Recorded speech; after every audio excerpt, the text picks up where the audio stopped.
পটলটা রান্না করে উঠলাম। মিনুর মা কি রান্নলে?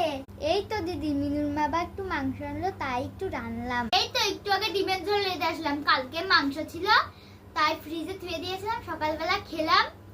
আর দুপুর রান্না করলাম। তোমার সাথে তো গল্প করতে আসি, বাড়িতে কোনো কাজ থাকে না। দাঁড়াও, কই দিলে মা, এই শাড়িটা ছেড়ে আসি, তারপরে তোমার সঙ্গে গল্প করব। এই কাপড়ে আর ঘরে যাব না, তুমি বসো, আমি যাই, কাপড়টা ছেড়ে আসি। ও তুমি চলে এসেছো, বসো বসো।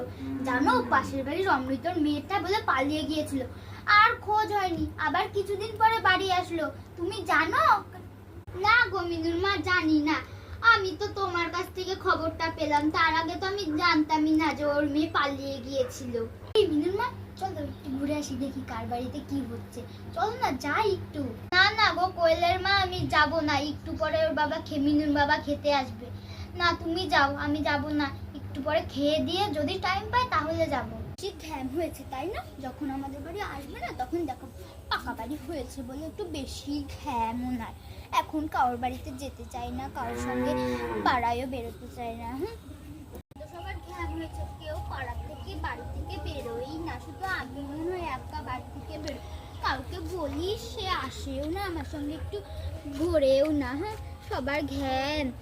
আমার সঙ্গে পরে মিশতে আসবে না, তখন দেখাবো মজা কাকে বলে।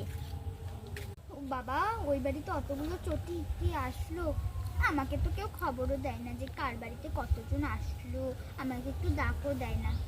হ্যালো গাইজ, ভিডিওটা কেমন লাগলো অবশ্যই কমেন্টে জানাবে। আশা করি তোমাদেরও খুব ভালো লাগবে ভিডিও।